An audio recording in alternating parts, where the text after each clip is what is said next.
If you're anything like me, limiting beliefs have showed up in some area of your life. And I think limiting beliefs wasn't even a word in my vocabulary until I started expanding into this idea of self-help, self-growth, whatever you want to call the process of improving yourself. But limiting beliefs are these ideas that show up in our life that limit how far we can go. I could have easily told myself in high school, there's no way I could become a Marine. Nobody in my family was a Marine. I'm not that kind of guy. Guys like you don't do things like that. Those were limiting beliefs I could have chosen to believe. But, not really even knowing it at the time, I really did it almost despite this idea in my head that I had never really done anything super, super crazy or like all in. And this felt like that. So I said, yes, I'm in. I raised my right hand, joined the Marine Corps. And man, on the other side, I came out a United States Marine. I proved myself wrong. And there was nobody in my head telling me those things except myself. Now, a lot of times limiting beliefs can come from your parents, people early in your life. They can come from friends bullying you on the playground. A lot of those things are just early things people said about you that here's the most important part, that you at some point in your life said, they must be true. And once we say it must be true, because they keep saying it, and when you're young, you really don't have the full objectiveness to answer that question on your own, that can be a hard thing to hold on to.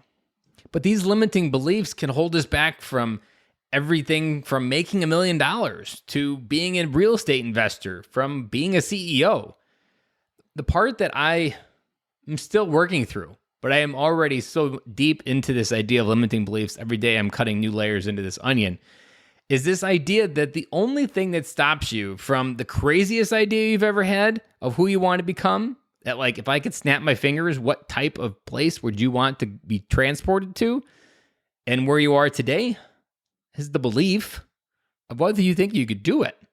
Now, where does that idea you think you could do it come from? I mean, it's a simple thing to say. It's not a lot of words.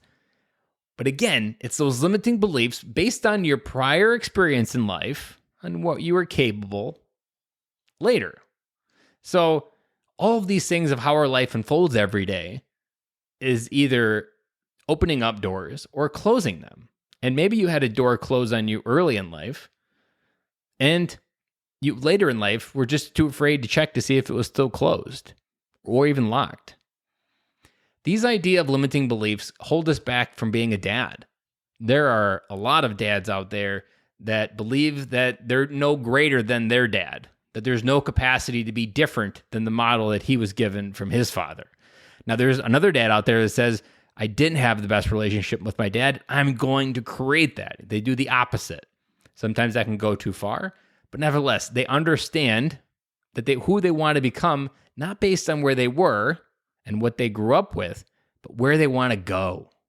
They really choose to like, yes, there's nobody limiting from being the best father that my kids can have than me.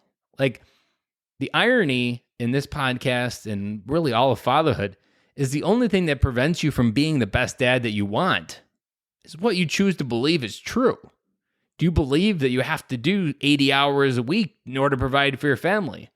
There's people out there that provide 40 and have 10 times better life sometimes. What's the difference? It's all how we choose to believe life is happening for us. There are people that believe out there that I'm always going to be in a position of poverty, that there is no way that I could ever change my money mindset to an abundant mindset. And that's really based on this idea that my entire life, it was always limited. So these limiting beliefs show up in so many areas of our life. But what do you do about it? This is what I want to leave you with here today. My big takeaway from understanding my own limiting beliefs is it's a couple-step process. It's recognizing that there is a limit. And once you hit it, your subconscious almost knows to pull back, rewire it so you don't go past that limit. But at the same time, once you recognize it, you can also get ready to floor it next time you see that limit coming. Instead of slowing down when you get to it to stop, you go right by it. And sometimes it happens and sometimes it doesn't. Because sometimes crossing that line with your foot on the gas is really scary. And it's okay that it's really scary. I mean, that's part of going into the unknown, going uncomfortable, part of that growth mindset. But at the end of the day, limiting beliefs are like rubber bands. All you simply have to do is keep stretching them, and eventually they'll break.